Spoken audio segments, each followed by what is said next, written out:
Sejam bem-vindos a mais um episódio do Legalmente Cast, o podcast da UAB Bauru. Eu sou a Júlia Herrera e ao meu lado uma figura diferente aqui. Hoje estamos sem o Thiago, mas estamos com o representante da diretoria, doutora Amanda Bassoli, secretária-geral. É um prazer estar aqui, Júlia. De novo, né, Amanda? De novo. A outra vez foi em São Paulo, agora estamos aqui em Bauru mesmo. Exato, na terrinha. Na terrinha.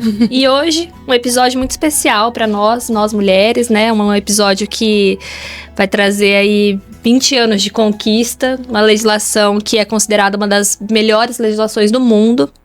E para isso nós vamos receber duas convidadas que tem uma atuação vasta nessa área, né? Amanda, se não fosse por elas, acho que muitas coisas a gente ainda estaria buscando e lutando e não teria conquistado. Exatamente, a gente pode dizer que essas convidadas, além de terem um currículo de peso, fizeram efetivamente a diferença no dia a dia de cada mulher brasileira. Bom, gente, hoje o Legalmente Cast está recebendo a deputada federal Sâmia Bonfim. Ela possui uma trajetória marcada pela defesa dos direitos das mulheres. Ainda como vereadora, propôs levantar debates sobre a Lei Maria da Penha nas escolas. Na Câmara dos Deputados, participou da construção da Lei da Mariana Ferrer, além de atuar em temas como igualdade salarial, parentalidade, violência doméstica e combate ao racismo. E também estamos recebendo a deputada estadual Mônica Seixas, que ela integra o Movimento Pretas, um mandato coletivo formado a partir da experiência de mulheres negras e periféricas. Sua atuação articula o feminismo, enfrentamento ao racismo, justiça social e ecossocialismo. E possui uma proposta sobre violência obstétrica, igualdade racial no trabalho e na criação de protocolos institucionais antirracistas. É um prazer receber vocês aqui hoje. O nosso podcast, a gente já recebeu alguns deputados, recebemos a Marina Elon no último episódio. E trazer esse debate, né? OAB, políticas, a gente entender onde a gente tá, com quem a gente tá falando, conversar com mulheres e ver mulheres, né, na frente política, para nós é uma honra. Então, uma honra receber vocês aqui no Legalmente Cast. A gente que agradece, estou muito feliz de estar aqui com vocês, agradecer o espaço, mas também a luta, tanto de vocês duas, mas eu imagino que toda advogada, operadora do direito hoje faz parte do ascenso das nossas conquistas, porque no limite está ali no dia a dia da batalha judicial, garantindo que os direitos conquistados cheguem às mulheres e não faltem, além do que esse intercâmbio entre a gente que produz a lei e vocês que as operam é muito importante para a gente detectar falhas, necessidade de ascenso. Então, eu estou muito feliz de estar aqui com vocês, trocando ideia hoje. Oi, gente. Olha, eu tô com uma tosse um pouco ruinzinha, talvez eu atrapalhe o nosso podcast em alguns momentos. Estamos todos, né? Então tá bom. Eu quero agradecer demais a possibilidade de estar aqui, o convite, junto com a minha parceira e amiga, Mônica. Meu retorno a Bauru, já vim pra cá algumas outras vezes. E pra gente poder debater principalmente o tema dos direitos das mulheres, né? As conquistas, mas também as debilidades, o que ainda falta, num contexto que tem gente questionando, inclusive, o direito ao voto feminino, Exato. Querendo vinculá-lo à opinião e à vontade do marido. É fundamental reafirmar o longo caminho que nos trouxe até aqui, né? As dificuldades que foram conseguir conquistar, por exemplo, a Lei Maria da Penha, que é tão recente, né? Uma história secular de opressão, de desigualdade, e o quanto a gente ainda precisa avançar. Obrigada demais. E, gente, a gente tem como um protocolo do nosso programa, a gente sempre faz uma pergunta, então eu vou estender primeiro a Sâmia, depois eu estendo você. Eu gostaria de saber quem é Sâmia Bonfim, por Sâmia Bonfim. Bom, Sâmia Bonfim é mãe, deputada federal pelo 2º mandato, já foi vereadora na capital da cidade de São Paulo, formada em letras pela Universidade de São Paulo, nascida em Presidente Prudente, no interior do estado. É uma mulher dedicada, corajosa, amorosa e alegre. Acho que é isso. É mesmo. É difícil, né, se autodescrever assim, mas tentei criar um pouquinho. A gente falaria isso de você. Então tá bom, muito obrigada. E Mônica, Então tá bom, quem é Mônica Seixas por Mônica Seixas? Mônica é uma mulher negra de pele clara que vivencia todo o que isso significa nesse país. Mãe, agora de meia idade, também discutindo politicamente o que isso significa. indignada com a vida como ela é e que ingressou na política como forma de organizar essa revolta e produzir transformações concretas para as pessoas como eu. Muito bom. Muito bom. Mônica, você tem, né, essa bandeira do mandato coletivo, né? E quando a gente fala de mulheres ocupando espaços de poder, a gente não pode ignorar a trajetória dessas mulheres, como vocês colocaram, vocês são mães também, né? Vocês têm aí toda uma trajetória de luta, e a gente quer saber de vocês, qual que é a parte, por mais que seja também um mandato coletivo, qual que é a parte mais solitária de um mandato? E o que existia antes de vocês assumirem o mandato e qual parte resiste ainda depois? Olha, eu faço o mandato coletivo como uma crítica ao sistema eleitoral. Mais do que companhia, era acelerar o ingresso das ausências.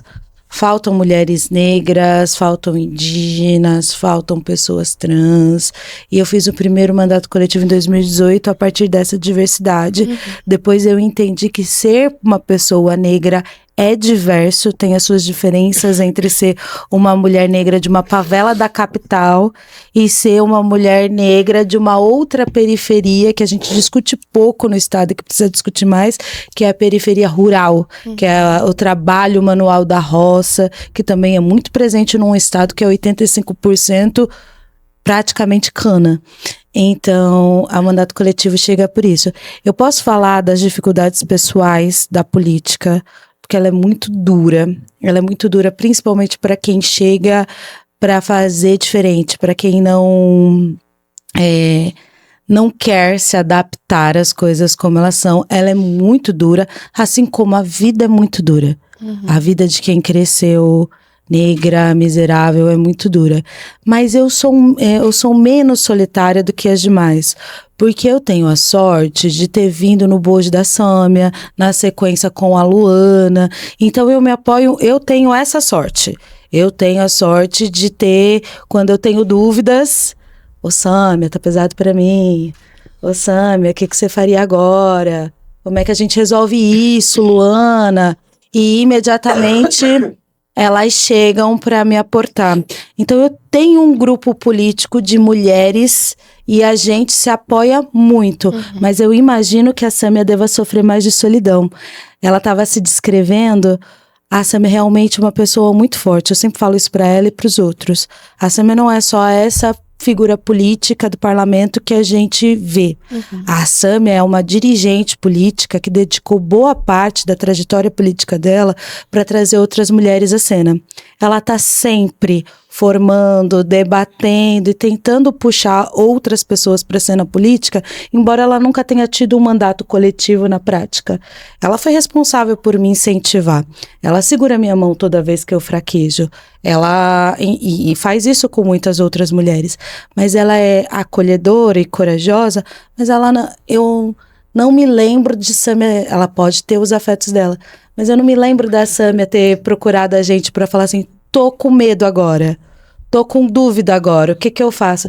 Então Sâmia, ela deve carregar dentro dela uma responsabilidade de cuidado enorme, de cuidado com a gente, com as mulheres que ela dirige, que ela apoia, com um projeto político enorme que tem a ver com a emancipação das mulheres, mas a ocupação política de mulheres. Então acho que esse negócio da solidão, a Sâmia possa falar mais do que eu, porque eu tenho a sorte de ter a Sâmia como parceira. Ah, que bonito, Que Mônica. linda. Mas você sabe que isso da solidão na política, eu acho que é uma característica de todas as mulheres que estão na política, mesmo daquelas que não vejam, que não identifiquem, que neguem que exista o machismo e que, portanto, negam também o feminismo, né, a luta das mulheres.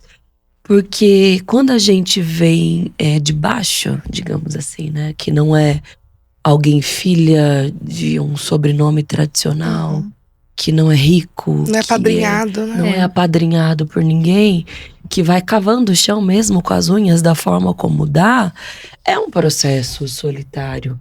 E é claro, a gente se apoia muito umas nas outras. Tem a Mônica, tem a Luana, mas tem muitas outras companheiras que são mulheres, mães, trabalhadoras que estão nos coletivos, nos sindicatos, nos movimentos sociais. Tem outras colegas parlamentares também que a gente acaba criando ali laços de companheirismo e de amizade, porque é uma coisa inevitável diante de um contexto violento, opressor, que não te acolhe, que não te abraça, aliás, que faria de tudo pra te ver longe daquele espaço. Então tem muitos momentos que são solitários. Então ou a gente se fortalece umas com as outras, ou é impossível sobreviver naquele espaço.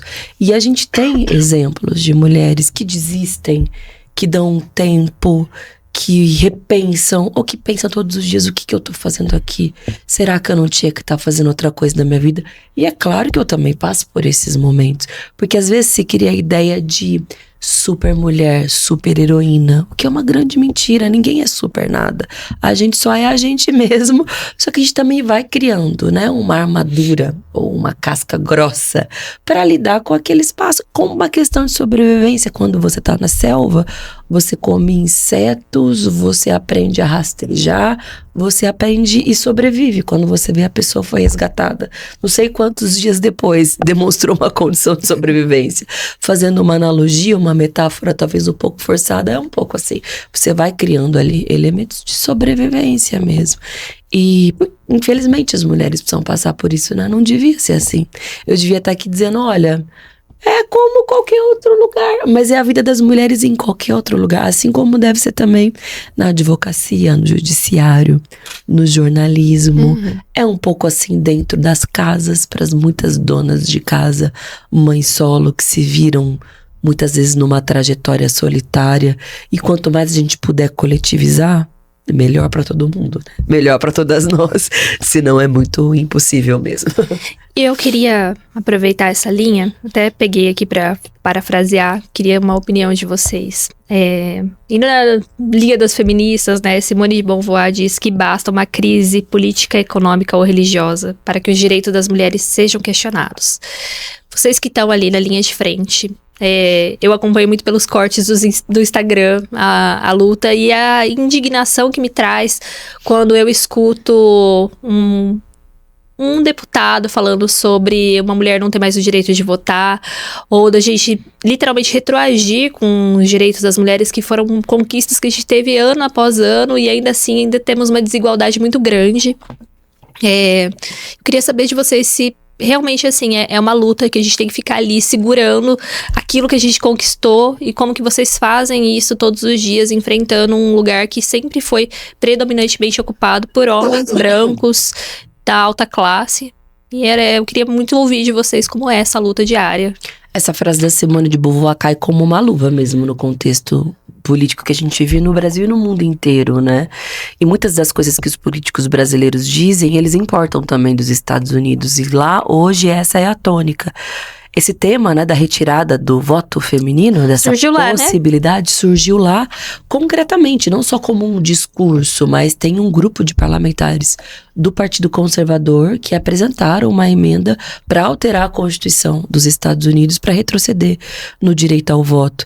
E é interessante porque o direito ao voto, ele é até simbólico, né, porque ele é algo extremamente íntimo, individual, intransferível, totalmente pessoal e feito de forma segura, porque você pode até dizer que vota numa pessoa, mas no seu íntimo você pode votar em quem você quiser. E você atrelar essa única possibilidade de participação política, que significa para a maioria das mulheres no mundo inteiro, mas também para as mulheres brasileiras, é extremamente violento. Porque você imagina qual é a possibilidade de participação política de uma mulher trabalhadora, que é a primeira a acordar e a última a dormir, que enfrenta transporte público, que trabalha fora de casa e trabalha dentro. A vida dela é carregando pratos, tentando equilibrar as contas, as tarefas, o tempo, o cuidado com os filhos e a possibilidade de dedicação e, quem sabe, ganhar o ganha-pão de cada dia. A política atravessa a vida dela, mas ela não se vê parte, né, desse convite. Ela não é convidada a opinar, a atuar, a decidir, a dar a última palavra. E se você retira o direito ao voto, acabou. É a última fronteira que faltava, né, do poder, do patriarcado, do capitalismo sobre o que é a vida sufocante dessa mulher. Então é muito grave e é muito simbólico do que eles têm como projeto, né? E num contexto de escalada da violência, que o mundo voltou a conviver com guerras, massacres, genocídios, controle de um país sobre o outro, sem dúvida as mulheres são as mais atingidas, né? Porque, bom, no contexto de guerra são seus filhos, né? Que são entregues para essa lógica absurda e violenta. No contexto de crise econômica, se fecha hospital, se fecha creche, alguém tem que dar conta de cuidar dessas pessoas todas. E são as mulheres. Num contexto de desemprego ou de trabalhos precários, são as primeiras a terem também a sua qualidade de vida e o seu ganha-pão atingido. E a sobrecarga, né? A sobrecarga sem ninguém para cuidar, para ouvir. Por isso que é tão fundamental pautar os direitos das mulheres. Alguns partidos e parlamentares começaram a entender de alguma forma isso agora, mas muitas vezes também de forma oportunista ou não entendendo totalmente do que a gente está falando. Porque se lembra só em momentos muito específicos, não entende a questão feminina como algo que é estrutural, que se a mulher não acordar cedo para trabalhar, nada vai acontecer no mundo. Sim. Ainda não entenderam do que se trata, né? A importância do trabalho, da participação das mulheres, mas também porque a gente ouve muito hoje sobre antifeminismo, muito. Sim, porque pegam supostos estereótipos e preconceitos que eu acho até comum que tenha, natural, as pessoas podem não entender do que se trata, mas aí tem gente muito mal intencionada que distorce, né, que quer criar mais estereótipos ainda sobre o que são as mulheres, sendo que foi nos possibilitou estar aqui, votar, ser eleita, apresentar um podcast, colocar a opinião, vestir a roupa que eu quero. Ter voz. Ter voz. Poder não pedir autorização para sair de casa, divórcio, tanta coisa. Então a gente segue afirmando, né, a importância da nossa luta todos os dias. E tem uma outra coisa também, apesar das dificuldades, as mulheres, elas são muito importantes eleitoralmente e no ascenso social. Há diversos dados que comprovam isso. A chegada de mais mulheres na política diminui a corrupção e aumenta a política de cuidado e bem-estar social. A maioria das mulheres hoje tem uma visão e uma intenção de voto mais progressista em relação aos homens. Isso pode ter impacto eleitoral. Por isso a extrema-direita também se incomoda muito com o voto feminino. A mulher, quando ela chega na política, ela vai falar sobretudo sobre um estado de bem-estar social, preocupada consigo, com os filhos, com os idosos, com as PCDs, com as LGBTs, com a diversidade social. E aí, nesse contexto também, as mulheres são hoje a maior trava do ascenso do nazifascismo. No meu ponto de vista, nós somos a trava. E o jeito de se livrar dessa trava é tentar nos silenciar. Então, não é à toa que eles miram justamente no extremo oposto do que eles querem para o mundo, né? Que é uma política de justiça social. E a gente percebe, assim, na comunicação, a gente acompanha muito o que rola na internet, o que tá surgindo, e eu vejo que essa linha anda seguindo muito o resgate de valores, né, conservadores. Então, como se uma coisa tivesse a ver com a outra, assim. Então, se eu sou uma pessoa conservadora, eu não posso ser feminista. E o feminismo, ele justamente defende que você pode ser o que você quiser. Isso. Então, é muito triste, inclusive, quando a gente se depara com mulheres incentivando mulheres a seguirem essa linha. Eu vejo, a gente chama as esposas troféus, estão em alta. Sim. E, gente, isso me incomoda tanto, porque a gente vai entrar, né, o nosso episódio principalmente hoje é voltado em comemoração às 2 décadas da Lei Maria da Penha. E eu sou conselheira municipal de políticas para as mulheres aqui de Bauru. A gente tem uma atuação muito forte pela OAB por Elas, né, com a OAB prestando auxílio às mulheres vítimas de violência. E quando a gente fala da esposa troféu, isso me incomoda muito, porque é a partir do controle financeiro que a gente vê o porquê que uma mulher se mantém nessa espiral da violência. Então, parece que as coisas estão todas interligadas e se cria, né, aquela fumaça de beleza, do conservadorismo, de que aquilo é muito bom, que é bom você ficar na sua casa, cuidar dos seus filhos, e não mostra o outro lado, que é do controle, de você não ter mais o que fazer, pra onde ir, depois se reinserir no mercado de trabalho. É para ter uma vigilância constante, Sim, né? sim. É justamente para minar a emancipação feminina. Então, o controle é a moeda, o que essa mulher vai poder, não vai, né, na verdade, poder alugar uma casa, poder prover pros filhos, eventualmente. Então, é justamente você mina completamente a emancipação feminina, você quer, então, tirar essas mulheres do local de trabalho, dos locais de poder, tirar da política também. Então, a gente tem uma onda muito grande crescendo de violência política de gênero, né? Eu até gostaria também que a Mônica abordasse um pouco sobre isso. E isso tem uma agenda, né? Isso tem um propósito.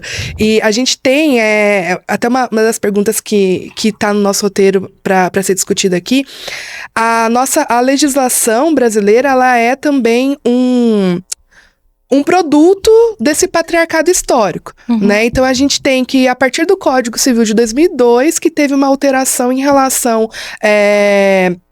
a casamento com menores de idade, a autorização patriarcal, da autorização do marido para viagens, enfim. Então, a gente teve, desde lá das ordenações portuguesas, que eventual adultério só seria punível se fosse pela parte da mulher, se fosse por parte do homem, em relação ao adultério, só seria punível com multa, etc., se o relacionamento fosse estável. 2021. Exato. E foi no Supremo ainda, né? Como que... Então, assim, a pergunta que a OAB faz, então, para o Legislativo: como que a lei altera o comportamento social em relação a isso? É possível? E se sim, como que a gente consegue condicionar através da legislação? Essa é uma pergunta que tem a ver com a provocação que ela fez no começo, no preâmbulo.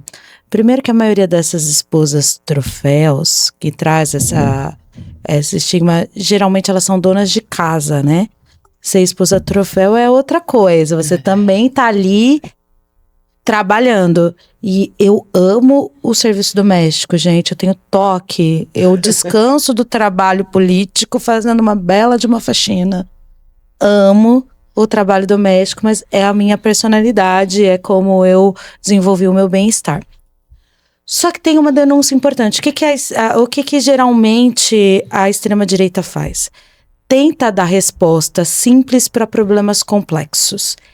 É verdade que apenas ingressar a gente ao trabalho formal, remunerado, nos deu uma sobrecarga. Porque a gente não se livrou do trabalho doméstico, a gente não se livrou do trabalho do cuidado, a gente cuida dos filhos, dos idosos, dos mais velhos, e agora também tem que trabalhar.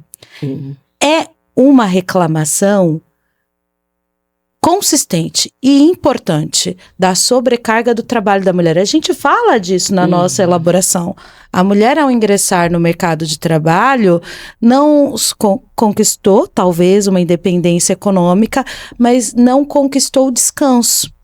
E a gente quer que a mulher tenha direito ao descanso, ter direito à vida e tenha direito a fazer o que quiser, inclusive relaxar esfregando, no caso do toque da Mônica. E é da vida. Mas eu, da minha origem, conheço várias mulheres negras que trabalhavam escravizadas na casa da classe média. Antes das PEC das domésticas, que eu considero que é um importante marco antirracista, as mulheres negras trabalhavam de empregadas domésticas sem horário, sem direito a descanso, sem salário. Então, várias dessas mulheres ficavam de segunda a segunda cuidando dos filhos da classe média e os seus filhos ficaram completamente abandonados. Se essa mulher um dia se casar e o marido CLT tiver condições de minimamente manter a casa como está e ela falar, eu nunca mais quero trabalhar, eu vou compreender completamente, porque o trabalho dela dela era uma coisa muito Sim. ingrata, degradante, etc. E o que a gente tá falando? A gente também tá falando disso. Quando a gente tá falando do fim da escala 6x1, a gente está falando que mulheres têm direito à vida, à família. Quando a gente fala da partilha do trabalho doméstico com os homens também, com uma outra masculinidade, mas com o Estado, restaurante público, contraturno escolar, ampliação de creches para idosos, escolas especializadas para as PCDs e etc., BPC. Quando a gente está falando da partilha do cuidado, a gente também está falando disso, porque é justo e legítimo que as mulheres, principalmente as mulheres em situação de vulnerabilidade, as mulheres pobres, reclamem disso, da sobrecarga de trabalhar e sonhem um dia não tá mais naquele posto de trabalho, não tá mais exercendo aquela função. É justo e legítimo, não é? Se uma trabalhadora doméstica chegar pra gente e falar assim, meu sonho é não ser mais empregada doméstica, é justo e legítimo, não é? Total. A minha mãe, inclusive, ela é negra de pele clara e ela é empregada doméstica. E do casamento dela com meu pai, eles conseguiram comprar, depois de muitos anos, a gente já era adulto, a casa. E aí, quando houve a separação, a gente falou assim, mãe, sai, vem pra perto da gente, né? Vamos, eu tô morando sozinha, meu irmão também, vamos juntos, né? Ela falou assim, eu não vou sair daqui, eu já lavei muita privada dos outros pra eu conquistar a minha casa.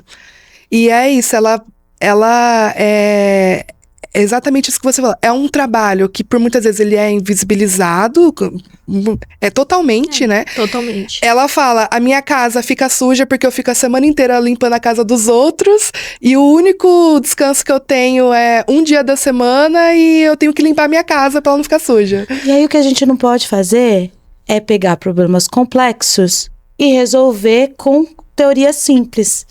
Do tipo, é ruim para a mulher pobre trabalhar a exaustão fora e ainda chegar em casa e trabalhar a exaustão de novo, e a solução para ela vai ser o marido provedor, ela dona de casa. Essa é uma solução simples, que pode encantar pessoas, mas numa sociedade complexa, a gente tem que ter soluções complexas. Exato. E aí é por isso a importância da legislação para saber escutar e avançar no direito das mulheres. Então eu vou repetir. A luta contra a escala 6x1 nasce disso.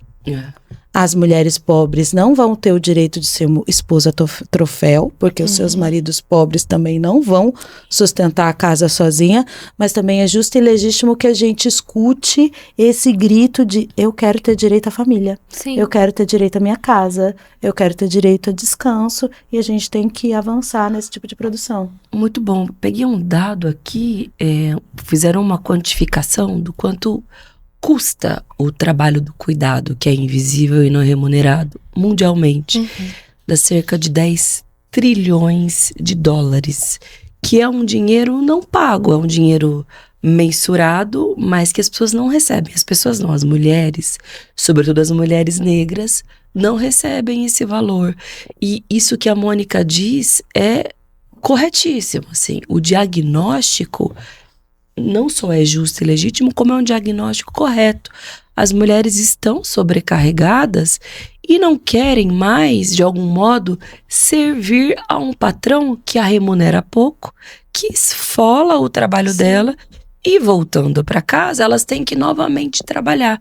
Então eu vejo, de certa forma, esse elogio às esposas troféus ou às trade wives, né? Essas blogueiras, que também é uma grande ilusão, gente, porque elas estão ali ganhando dinheiro, elas estão monetizando, né? Tem milhões de seguidores, tem uma aqui norte-americana, a Bailarina Farm, a mulher é riquíssima, ela é milionária, ela tem 10 filhos, imagina ter 10 filhos hoje, que ela tem dinheiro pra pagar, tá sempre muito bonita, né? Padrão, etc. Aquilo é uma ilusão, mas eu acho que as mulheres olham pra aquilo e falam, nossa, realmente deve ser bom não ter horário pra entrar e não ter horário pra sair, não Porque ter elas estão exaustas. Porque elas estão exaustas, mas dentro de casa, elas têm horário pra servir a comida. Se elas não acordarem mais cedo do que todo mundo, não vai ter café da manhã. Se elas não passarem um dia ali na beira do tanque e na beira do fogão, o marido não vai sair pra trabalhar, e a renda do marido também, muitas vezes, não dá conta da subsistência do lar. E esse tema da violência que você trouxe é perverso. Sim, muitas vezes a mulher segue numa situação de violência por dependência econômica, e aí vai ter muitos homens que vão dizer, ai, tá vendo? São aproveitadoras do dinheiro do trabalho alheio. E não é disso que nós estamos falando, nós estamos falando dos filhos, principalmente. Porque elas sabem que a única fonte de renda para garantir alimento para as crianças vai ser a do marido. E outra, quando as mulheres elas se tornam mais velhas, pro patriarcado elas também se tornam descartáveis. Quantas mulheres não falam, eu me dediquei a vida inteira por cuidado do meu marido, da minha casa, dos meus filhos, e agora que eu fiquei, entre aspas, velha e feia aos olhos dele, me trocou por uma mais nova. E essa mulher, ela tá sem nada, tá sem casa, sem carro, sem renda, sem patrimônio, só com um desaforo de ter dedicado anos da vida pelos seus maridos e pela sua família. E o que eu percebo, principalmente agora eu faço a visão da advocacia, né? A gente anda tendo uma corrente lenta ainda, que reconhece o trabalho invisível da mulher nos cuidados, né, da casa, como uma forma de fixar até valores para a título de pensão alimentícia, que era uma coisa que não era observada. Eu tenho um projeto de lei para isso, para regulamentar. Um artigo sobre isso. Ai, que legal, olha pois só. Se você quiser, eu porque fiz uma pesquisa. Tem algumas decisões judiciais. A gente tem em São Paulo, Goiás e Minas Gerais, por enquanto. Depois, se você quiser, eu te eu fiz um projeto de lei, desculpa de interromper, imagina. Mas é para regulamentar, para que isso seja considerado sempre, não a critério das boas advogadas e dos juízes. E isso é uma coisa que, assim, é considerada realmente a critério dos juízes mesmo. A gente sempre traz isso, né, essa informação, porque era uma coisa que não era vista. Era como se já fosse uma obrigação intrínseca daquela mulher. Você tem que cuidar do filho. Eu tenho até uma passagem da minha sogra, que minha sogra fala assim, não, mas o seu filho é obrigação sua. Então, eu que tenho que pensar na logística, e tudo isso tem um custo. E o que a gente nota é que, assim, o judiciário, em alguns estados, anda se reinventando, algumas visões andam sendo ampliadas, né, em prol das mulheres, mas que ainda é muito devagar. Então, a gente, às vezes, realmente precisa da força de uma lei para trazer essa visão, mudar isso. E o que eu vejo é que esse discurso, né, da esposa troféu, ela desconsidera também a dificuldade de uma mulher retornar ao mercado de trabalho. A gente sabe como é difícil. Você falou, nós nos tornamos, conforme o tempo vai passando, descartáveis. Um homem, conforme vai adquirindo experiência, ele se torna cada vez mais útil, né? Ele assume cargos mais acima. Mulheres não, parece que a gente vai, conforme a gente vai envelhecendo, vai diminuindo até, né? Então, é realmente muito importante a gente ver como a força de uma lei também vai mudando, né, a nossa sociedade. E por isso que é triste ver quem despreza, né, a luta das mulheres, que é a luta feminista, que é a mesma coisa, é a luta para que as mulheres tenham direito, tenham autonomia, tenham voz, tenham possibilidades, tenham espaço, tenham mais participação política. Porque é através dessa luta que a gente consegue conquistar essas leis. E quando você tem, às vezes, um conjunto de parlamentares com essa visão, como a Mônica muito bem trouxe, né? A presença das mulheres na política possibilita um ambiente mais saudável, que a política deveria ser, para parar para pensar em temas como esse, que chegam nos lares de milhões de pessoas, né? Sim. E Sâmia, puxando já o gancho um pouquinho sobre a OAB, aqui nós temos um projeto que chama OAB Vai à Escola. E a gente incorporou ao projeto OAB à Escola algumas palestras, né? A gente sempre foca muito em bullying, racismo. E recentemente a gente integrou ao nosso programa, né, a questão da violência contra a mulher. E a gente viu que você foi uma das autoras, né, para levar esse tipo de palestra para as escolas. E eu queria entender o porquê que você propôs, né, essa reflexão já nas bases da educação, para que seja falado sobre violência doméstica dentro do ambiente escolar. Quando eu me elegi vereadora em 2016, em São Paulo, foi um dos primeiros projetos que eu protocolei. À época, a Mônica trabalhava comigo também. Foi para discutir a Lei Maria da Penha nas escolas. E sendo totalmente sincera, como eu costumo ser, foi uma forma de burlar, utilizar esse termo, burlar às vezes o preconceito que as pessoas têm com o debate sobre gênero. Porque a gente tinha passado poucos anos antes, na verdade foi em 2015, a discussão dos planos municipais, estaduais e nacionais de educação. Na época eu não era vereadora, mas como ativista eu me envolvi muito nessa luta e nós perdemos, foi retirada a discussão de gênero. E isso hoje, gente, anos depois, 10, 11 anos depois, a gente vê quais foram as consequências. Exato. Uma geração de red pills, de meninos, adolescentes e agora homens também, misóginos, ao mesmo tempo em que a gente vê mais meninas e mulheres conscientes sobre os seus direitos, sobre o machismo e sobre o feminismo. Gerou esse distanciamento imenso. E eu não tenho dúvida que o fato dessa discussão não ter sido inserida nas escolas nos últimos 10 anos criou esse cenário.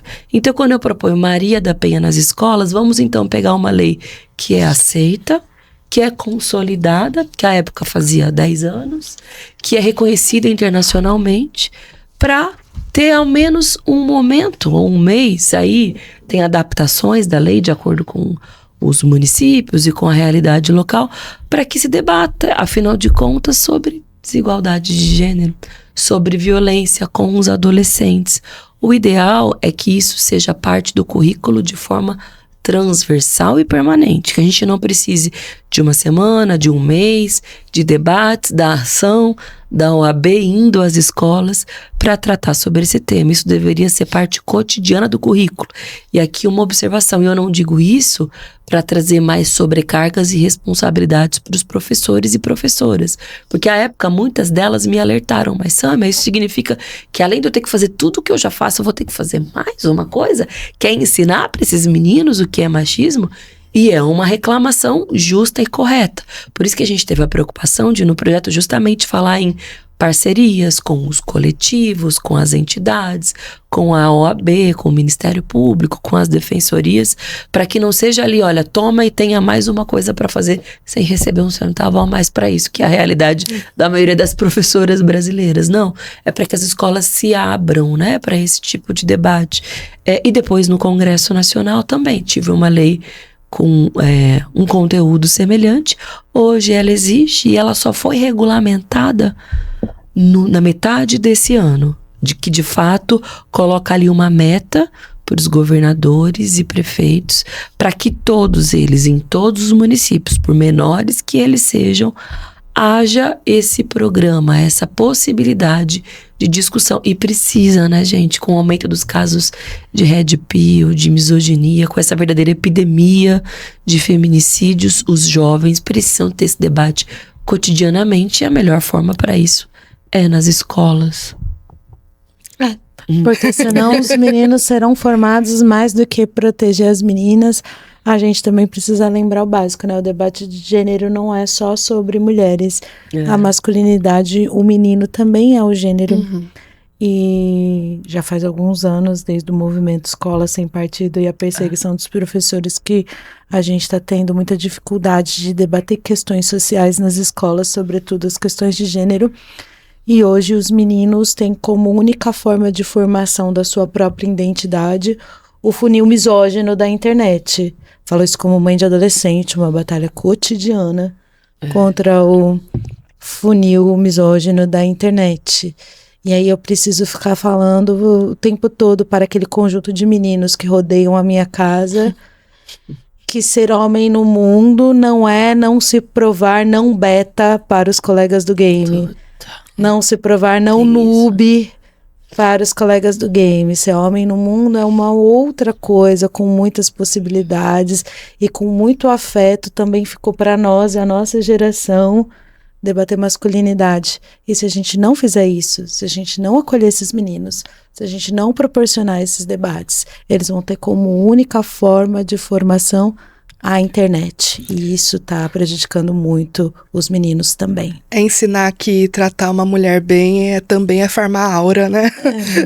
Na linguagem deles. Farmar aura trata bem as mulheres, gostei. Vou usar. Boa dica. Talvez a gente tenha que adaptar a linguagem. Tem que adaptar a linguagem, exatamente. E assim, além... a gente tem, por muitas vezes, essa dificuldade também em palestras, quando a gente anuncia que vai ser uma palestra sobre violência doméstica, etc., comparecer um grupo predominantemente feminino. A gente tem essa dificuldade de falar assim, homens, isso também é para vocês. Né? A gente até criou um segmento dentro do programa, que é o Todos por Elas, em que a gente destina essas palestras exclusivamente para um público masculino. Por muitas vezes até tendo palestrantes homens parceiros juntos para ministrar aquela palestra, aquele tema, para que crie uma identidade e a gente consiga atingir esse público masculino também, né? Porque além de se falar isso nas escolas, que é o berço da educação, é também falar com a origem desses comportamentos, né? A gente precisa discutir masculinidade tóxica, precisa discutir estruturas de poder, como que o patriarcado tem essa influência, né? Então, é muito interessante, até porque quando a gente fala de violência de gênero, a gente fala de outros aspectos que atravessam essa violência. E aí eu queria direcionar para você, Mônica, essa pergunta. Como que a Lei Maria da Penha, a efetividade da lei, como que a gente pode mensurar a aplicação da lei nesses 20 anos para mulheres pretas e periféricas? Uau! Nesse marcador de raça, né? Além do marcador de gênero, marcador de raça também. Você sabe que dados são muito importantes para a formulação política e às vezes a gente formula a legislação só para coletar dados, né? O dossiê Mulher fala disso, da gente ter os dados concretos da violência por idade, por localidade, por geografia, por formação social e por raça, porque tudo é muito subnotificado nesse sentido, muito subnotificado. Quando a gente está falando de mulheres e quando a gente está falando de LGBTs também. Muitas das violências não passam pela polícia, né? Algumas violências passam pelo hospital. Outras passam pela assistência social. Então, outras passam pela escola. Uma criança que está assistindo a mãe ser agredida também está em situação de violência doméstica e conta isso na escola. E aí a gente também tem projetos que fala da parceria escola-CRAS, Rede de Assistência Social. Coletar esses dados são difíceis. Então eu posso mensurar algumas questões. As mulheres negras continuam sendo a maioria entre os feminicídios, né? 62%. As mulheres negras continuam sendo a maioria entre as abrigadas, que para sair de casa precisa recorrer a um abrigo público, todos em situações precárias. As mulheres negras têm mais, vocês têm uma palavra para isso no direito, uma frase, quando a pessoa tem conhecimento jurídico, quando a pessoa tem acesso à educação das leis, vocês têm uma palavra para isso no jurídico, mas as pessoas negras têm menos acesso ao conhecimento do que é seu direito. Tem menos, enfim, um arcabouço de saber como se defender, de acessar os aparelhos, tem menos autoestima para acessar os aparelhos, assim, para ir atrás de ajuda. Então, a Lei Maria da Penha é uma lei muito completa. Ela vai falar de acolhimento, assistência social, auxílio psicológico, além do combate à violência em si, e é uma linda lei. Mas a gente tem muita dificuldade de fazer a coisa toda funcionar. E no meu ponto de vista, a política é negacionista, viu? A política, no geral, ela é negacionista não só porque ela ignora a ciência ali na Covid, vacina, etc e tal, ou que continua apoiando o desmatamento mesmo a gente quase morrendo de crise climática. A política é negacionista porque ela ignora dados. E se a gente não conhecer os números, se a gente não conseguir mapear onde está a violência, a gente não consegue criar o antídoto à vacina. Mas com certeza as mulheres são as mais prejudicadas pela violência de gênero. A violência psicológica, a violência material, a violência física, elas são mais atingidas por estarem em contexto de violência. E eu vou acrescentar um outro dado. As mulheres negras são mais atingidas por violência de gênero do Estado. do Estado. As mulheres negras sofrem mais violência obstétrica. As mulheres negras recebem um tratamento de pior qualidade na saúde e morrem de mortes evitáveis. As mulheres negras têm os seus filhos assassinados pelo Estado, pela Polícia Militar. Elas mesmas, as mulheres negras, têm seus filhos em escolas atingidas pela violência. As mulheres negras morrem mais da crise climática porque elas ficam agarradas às suas casas, que vão desmoronar até o último minuto para tentar salvar o teto da sua família. Então a gente é atingida em cheio por esse marcador de gênero, classe social e raça de uma maneira muito diferente do que as demais mulheres conseguem imaginar. Não que elas também não sejam agredidas e violentadas pelos seus parceiros no trabalho, no contexto social. É algo bem expressivo, bem impressionante, né?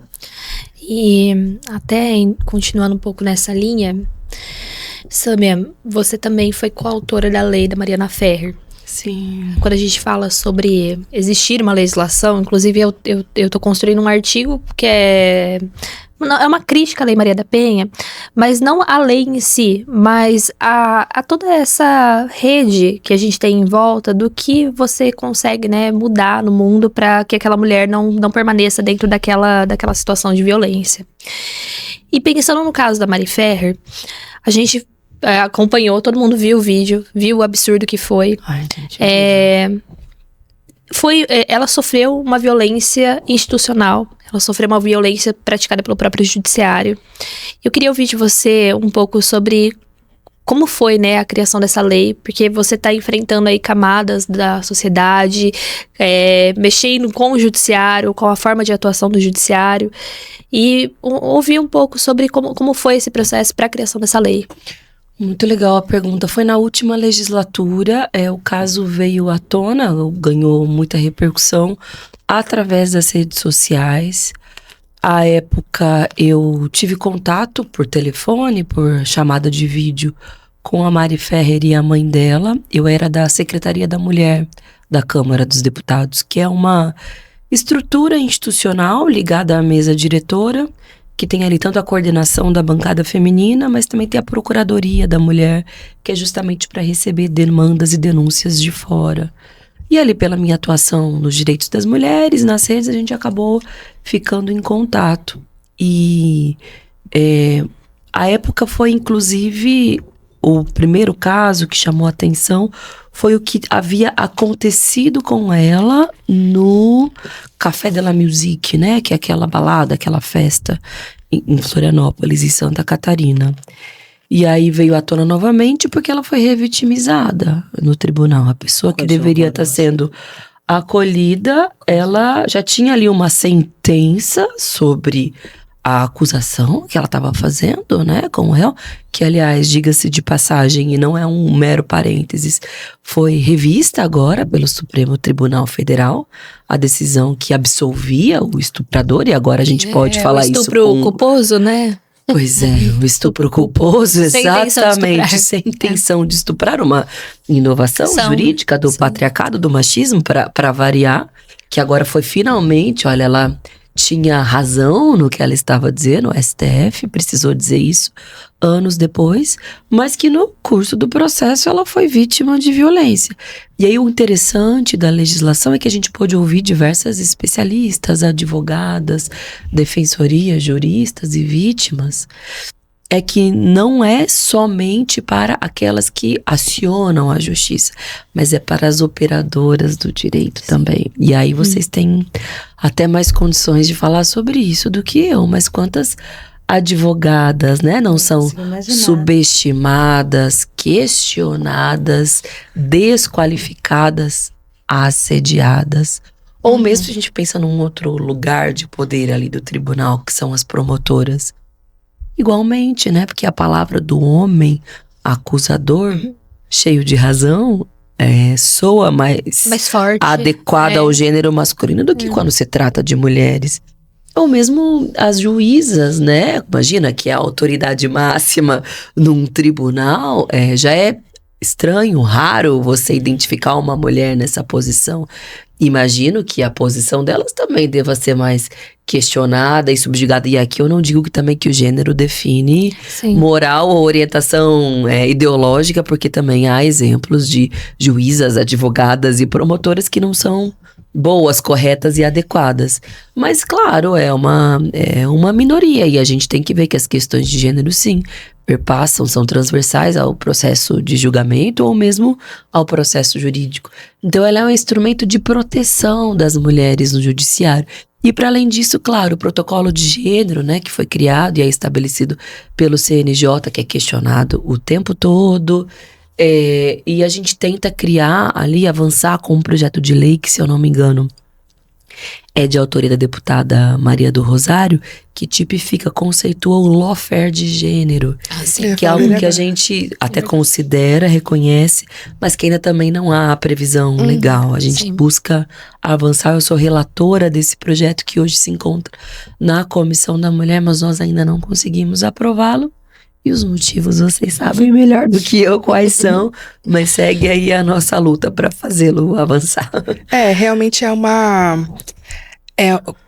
tudo na vida da mulher é difícil, né? E quando a gente vai falar sobre mulheres no judiciário, na postura de atuação, seja promotoras, defensoras, advogadas, juízas, enfim, desembargadoras, tudo vira um rebuliço jurídico, né?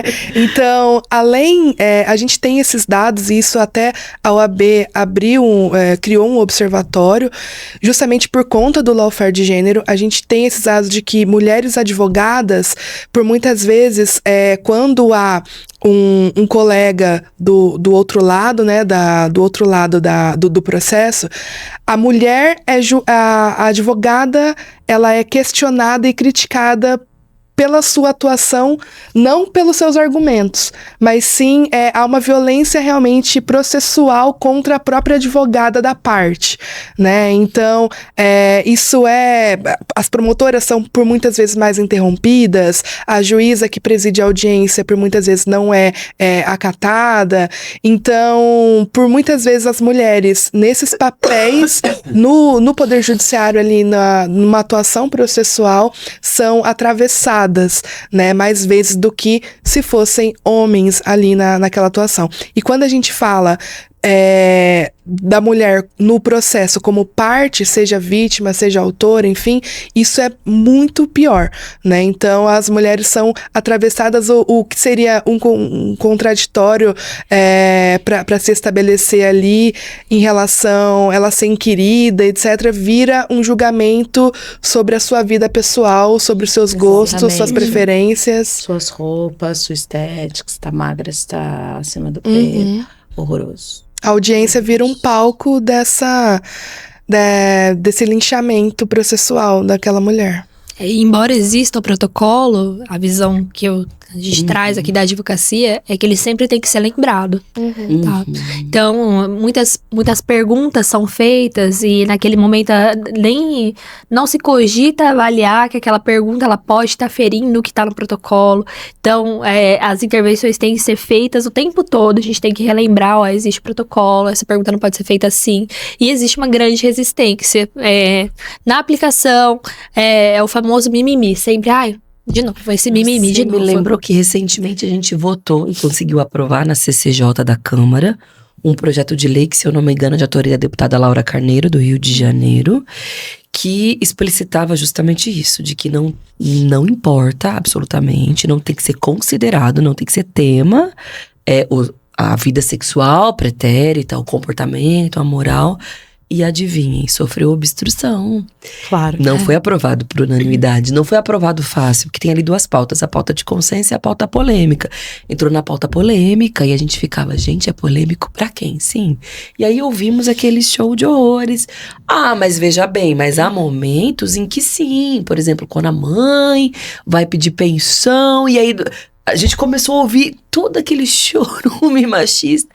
Falou, gente, é isso, então é por isso mesmo que esse projeto de lei é tão importante. Porque assim como ali alguns poucos parlamentares diziam aquilo com aquela naturalidade, a gente também vê isso sendo dito nos tribunais e sendo considerado, né, por operadores de direito. E agora a lei aguarda a tramitação no Senado.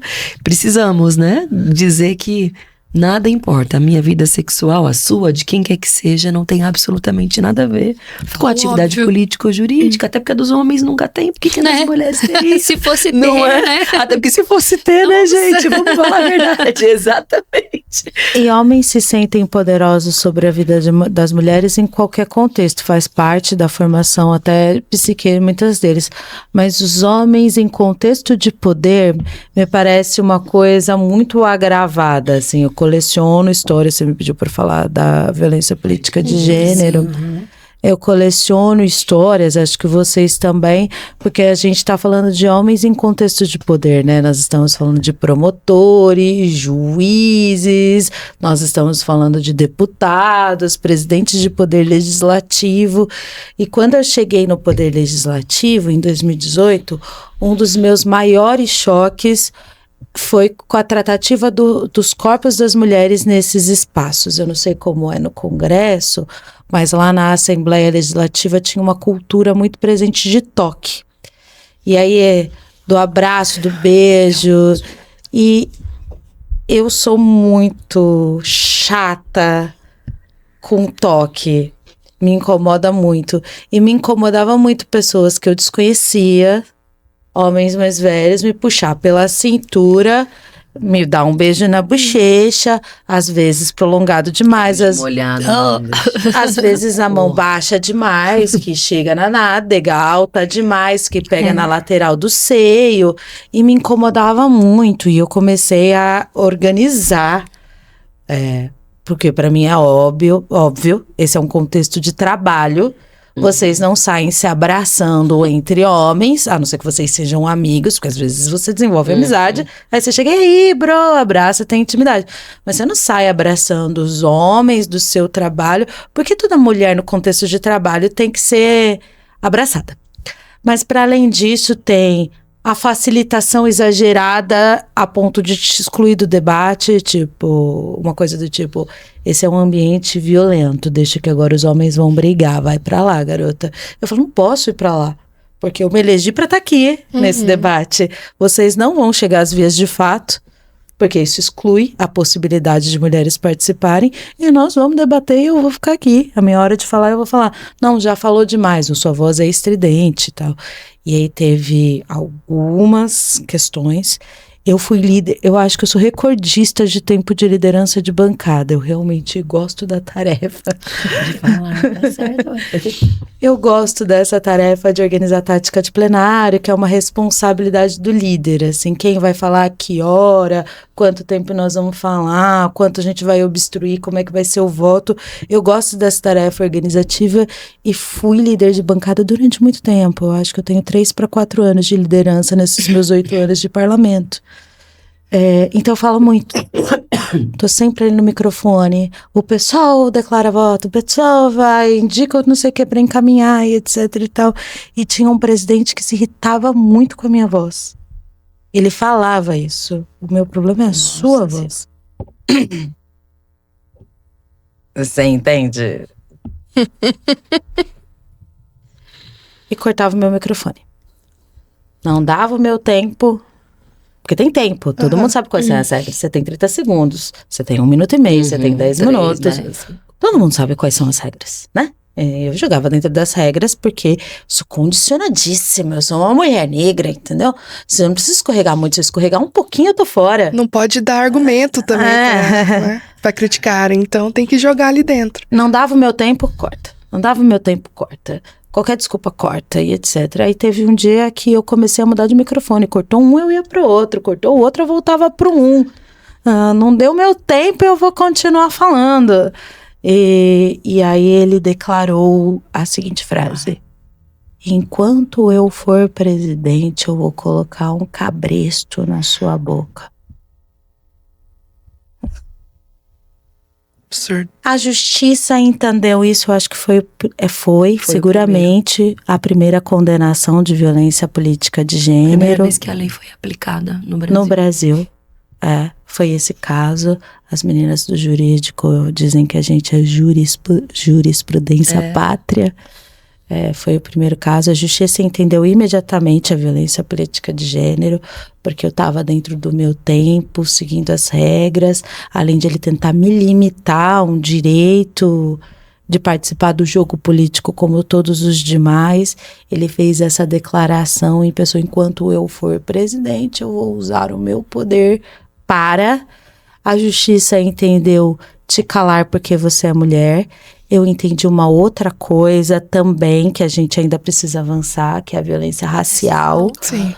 Porque racial, a escolha das palavras, não é só eu vou te calar, eu vou colocar um instrumento na tua boca que remete ao momento da escravidão, as máscaras de Flanders, entendeu? Você vai ficar aqui servindo calada, mas aí esse marcador a gente não tem. E aí a gente avançou um pouco na Assembleia Legislativa também, sobretudo depois do caso do Cury, que apalpou o seio da Isa Pena na Assembleia Legislativa. Então a gente viveu um momento de discutir muito, as pessoas acham estranho, mas eu martelei muito para colocar toque na nossa cartilha comportamental. Tá escrito expressamente, evite abraços, isso acontecia com as parlamentares, mas com as assessoras demais, assim, o corpo da mulher muito exposto. E aí eu achei que a gente tinha superado. Até a gente viveu um momento que a gente tem algumas relações com o judiciário. Plano de carreira do MP, DPG, eleição para o Tribunal de Contas que invariavelmente algum operador do direito quer concorrer, ou juiz patrocinando a lei das taxas. Tem ali toda uma relação com o judiciário. Até que uma dupla de mulheres do judiciário começaram a percorrer os corredores no lobby de uma ideia que elas estavam patrocinando e etc e tal. Nossa, que raiva que eu passei nesse momento, não delas, mas do tanto de homens pendurados nelas de uma maneira completamente inadequada, assim. Eu deixei de discutir a matéria para proteger o corpo daquelas mulheres que estavam ali patrocinando as ideias que elas queriam ver avançar no judiciário. E a advogada tem isso, né? Da roupa formal, da imposição do poder. E aí o homem em situação de poder quer ter poder sobre aquele corpo que tá nojento. Então eu não consigo imaginar o que vocês passam no dia a dia. E elas rindo, tentando manter a compostura, tentando... E eu assim, tira a mão, porque você vai ficar a tarde inteira pendurada na cintura dela, senhor? A gente pode discutir sem você tá aí apoiada nesse corpo? É horrível. Horrível. E é uma coisa que é muito difícil, a gente passa por isso. É uma quarta-feira comum da vida das advogadas, né? Mas é muito difícil até a gente se posicionar, porque realmente fica na nossa cabeça. Muitas vezes a gente precisa, né? Se eu tô me direcionando a um magistrado, a um servidor, é porque eu preciso de alguma coisa. Então eu tô indo atrás de uma liminar. Então você não quer ser desagradável porque você tem o receio de prejudicar o seu cliente. E de outro lado também você fica nessa, mas será que o que tá acontecendo também tá errado? Será que eu não tô exagerando, né? É muito, muito difícil. Muito, muito difícil a mulher do Brasil, do mundo, né, gente? E se a gente fala alguma coisa ou coloca o mínimo de limite, a gente é vista... Grosseira. Pesou o clima, foi desnecessário, você não precisava, só tava com a mão ali.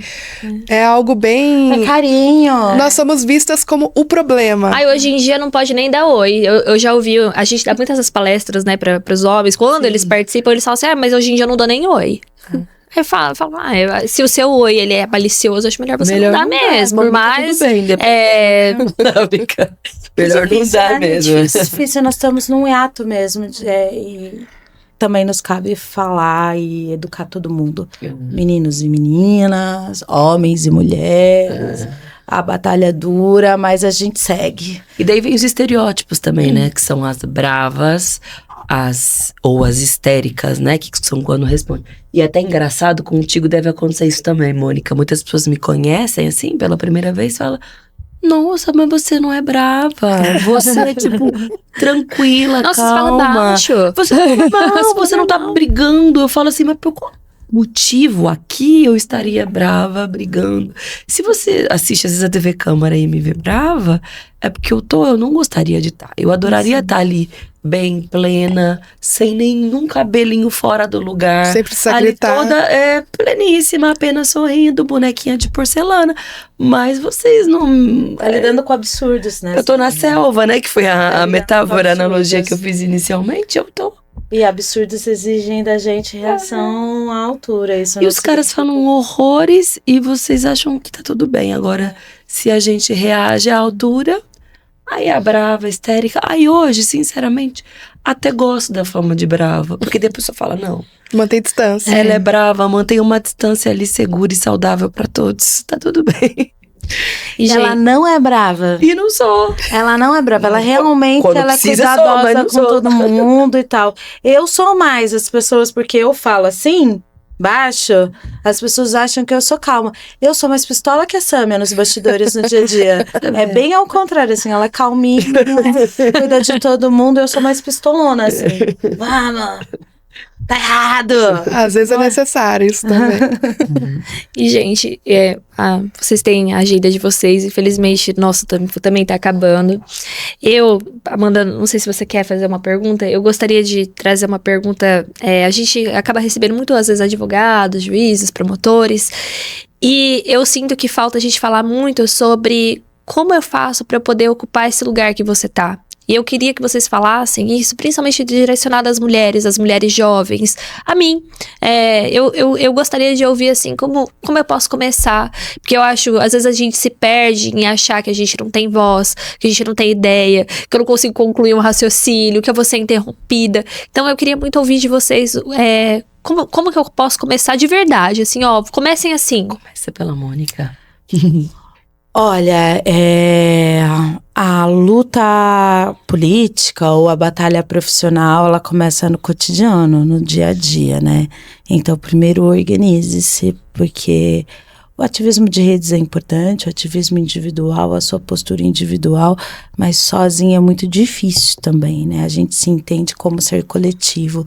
Então, procurar uma organização de mulheres, um coletivo LGBT, um local para discutir idosidades, a causa que te move, ou até fazer uma horta coletiva num terreno baldio perto da sua casa, com outras pessoas de forma organizada. Porque a revolta também machuca, viu, gente? Eu já levei a minha revolta para terapia muitas vezes. Você precisa organizar a sua revolta de forma estruturada. Depois, não ache que o que você sabe, a sua coletânea de saber, que pode vir a partir da sua vivência, do seu sofrimento, da sua dor, é maior ou menor que o saber do outro. Estudar é importante, se preparar é importante, mas a gente viveu isso juntas. Eu achava que isso não era um lugar para mim. Mandato coletivo também é um pouco disso, sabia? É uma disputa eleitoral, é uma crítica ao sistema eleitoral que deixa todo mundo de fora. Eu saber que eu não sou messias, guru, que eu não tenho resposta para todas as questões políticas do mundo, que eu sequer conheço todos os contextos sociais desse estado, que tem tamanho continental. Mas é também assim, se eu não souber, eu tô acompanhada de outra pessoa que vai me ajudar e que sabe, a gente mistura os nossos saberes por falta de autoestima. E às vezes a mulher tá pensando, será que um dia eu posso ser a Sâmia? Será que um dia eu vou me eleger deputada estadual? Será que eu tô pronta para disputar a política eleitoral? E eu vou dizer, não menospreze o seu viver, o seu saber, a sua revolta, porque ele também é um conhecimento, é um saber. Eu passei muito por essa crise de duvidar de mim, mas se eu não tivesse duvidado de mim, não estava aqui fazendo luta política e torcendo para que outras venham.